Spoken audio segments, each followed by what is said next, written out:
और हम अपने मत मतांतर से निवृत्ति पा सकें, क्योंकि जिन लोगों ने अपने मत मतांतर को छोड़ा है, सिद्ध दशा भी तो उन्हीं को मिली है ना मनसुख। जी बड़े भैया।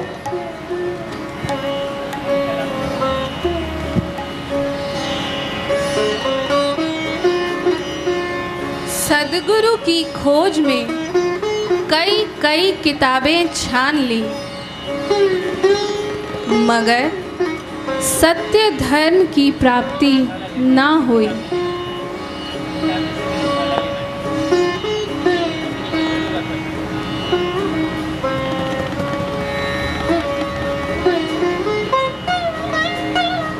परंतु प्रयत्न की निरंतरता रखी तो सद्गुरु के बोध के माध्यम से जीव को सत्य मार्ग मिल ही जाता है।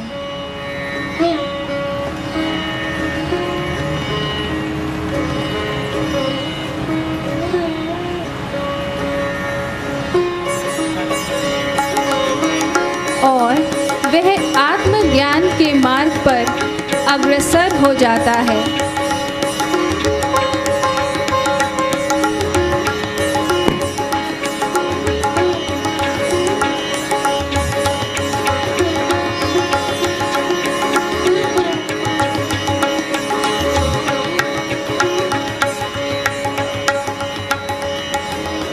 मगर भगवान, अपना हठाग्रह, मत मतांतर, स्वच्छंदता, यह सब टालने का उपाय क्या है गुरुदेव?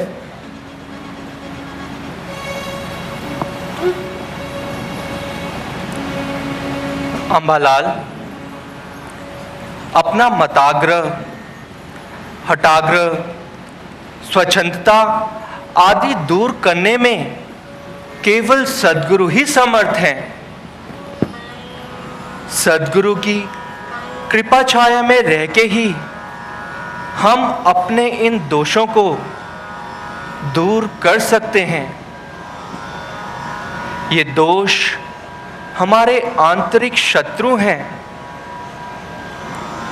जैसे जैसे सद्गुरु की कृपा दृष्टि में रह के ये दोष दूर होते चले जाते हैं, वैसे वैसे विनय, सरलता और नम्रता आदि जैसे गुण हमारे अंदर प्रकट होते जाते हैं। और ये विनय भी कितनी ऊंची जाति का कि गुरु से पहले शिष्य को केवल ज्ञान हो जाए, पर फिर भी शिष्य गुरु की सेवा में लगा रहे। मतार्थ तो दूर दूर तक चला जाता है अंबालाल। जी कृपालुदेव, अनंत कृपा हुई, अनंत कृपा।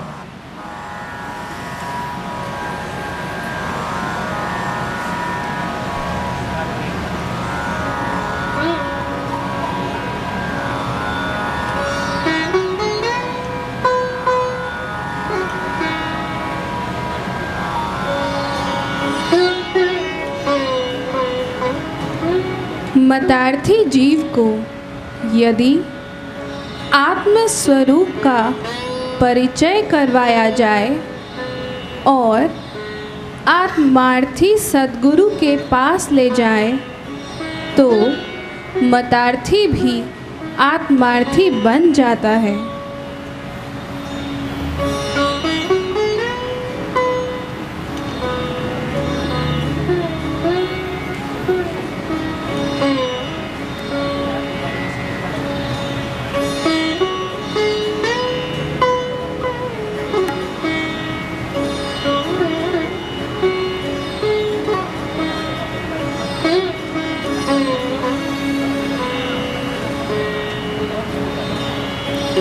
प्रत्यक्ष सद्गुरु के माध्यम से स्वच्छंद रुकता है और यह जीव आत्मज्ञान को पा लेता है।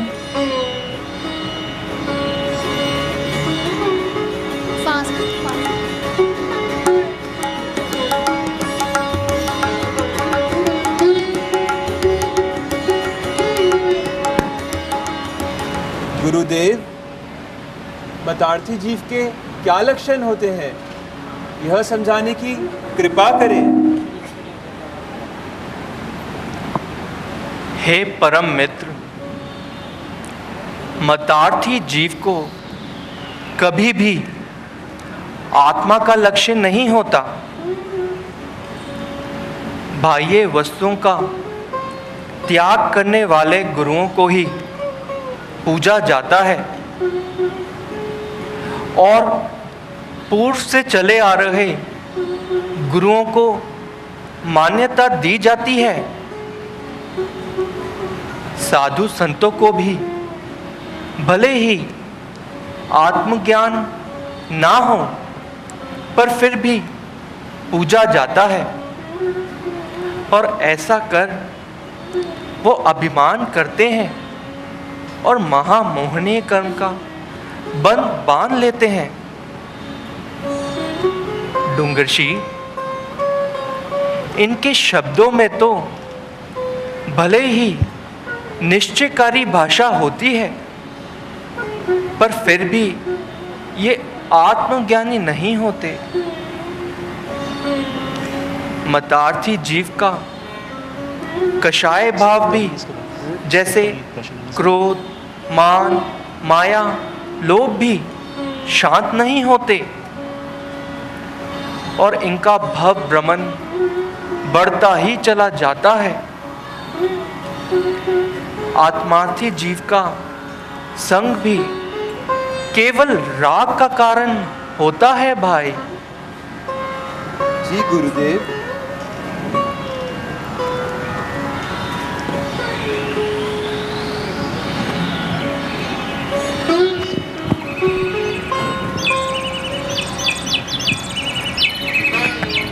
मतार्थी जीवात्मा जड़ क्रिया में लगा हुआ होता है।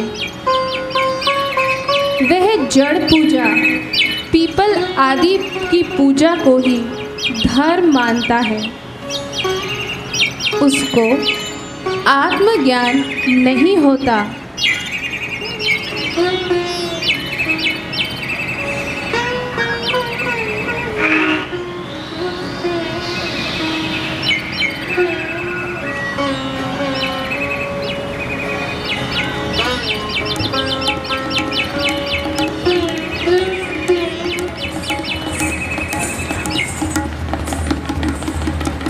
तांत्रिक आदि को गुरु मानना, उनकी बातों को सत्य मानना, मतार्थी को सत्य धर्म की पहचान नहीं होती।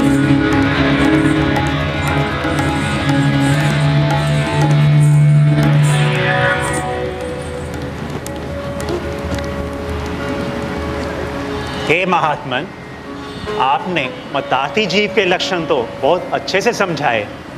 कृपा करके आत्मार्थी जीव के क्या क्या लक्षण होते हैं महात्मन?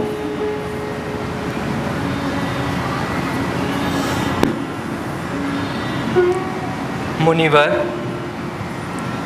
एक आत्मार्थी जीव को ऐसी जिज्ञासा होना आवश्यक है। ये जिज्ञासा आपकी पात्रता का परिचय देती है। मुनिवर, जहाँ आत्मज्ञान है वहीं मुनि दशा है।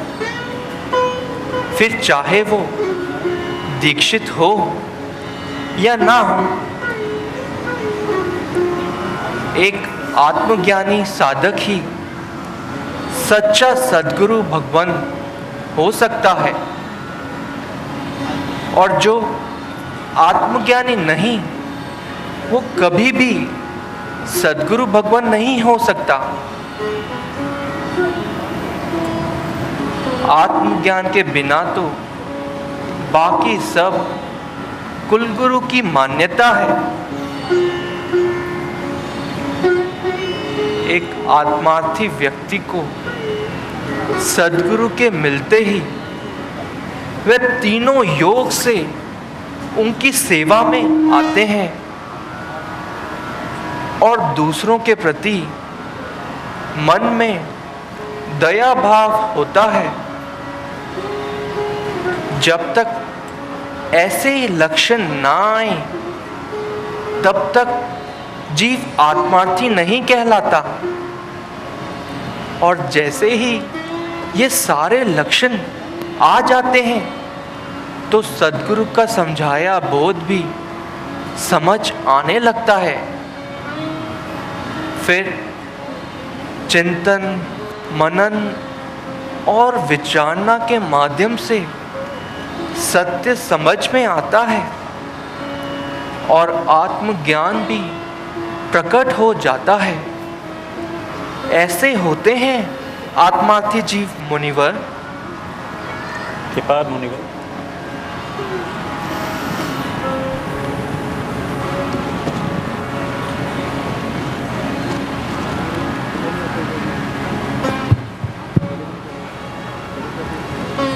जिन्हें आत्मज्ञान नहीं होता वह चारों कषायों से घिरे रहते हैं।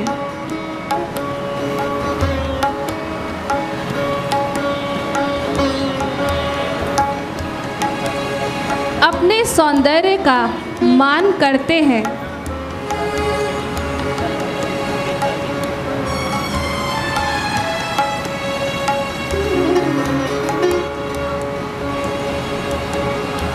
जब उन्हें क्रोध आता है तो वे ना छोटा देखते हैं ना बड़ा, ना धर्म ना अधर्म।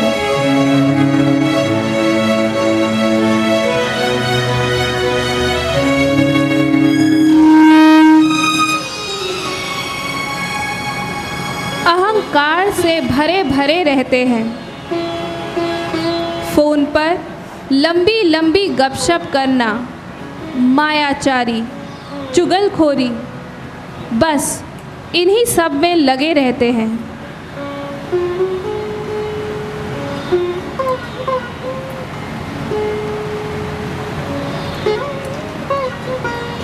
ऐसे लोगों के लोभ की तो कोई सीमा ही नहीं होती।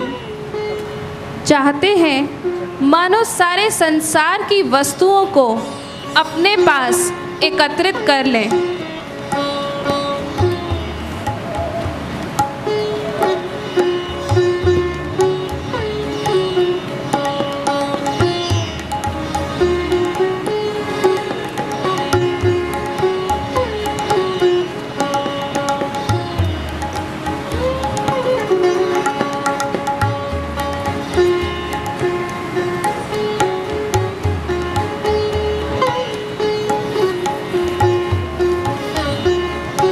परिग्रह में ही आनंद आनंद महसूस करते हैं।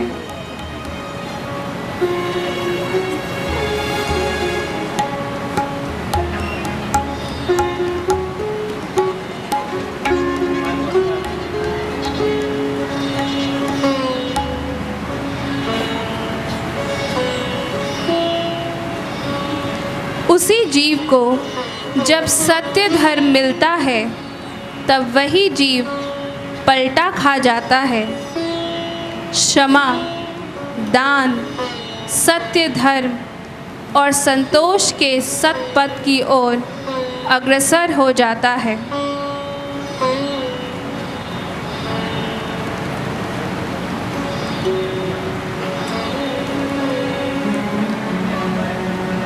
और सद्गुरु की शरण में सर्व भावों से समर्पित हो जाता है।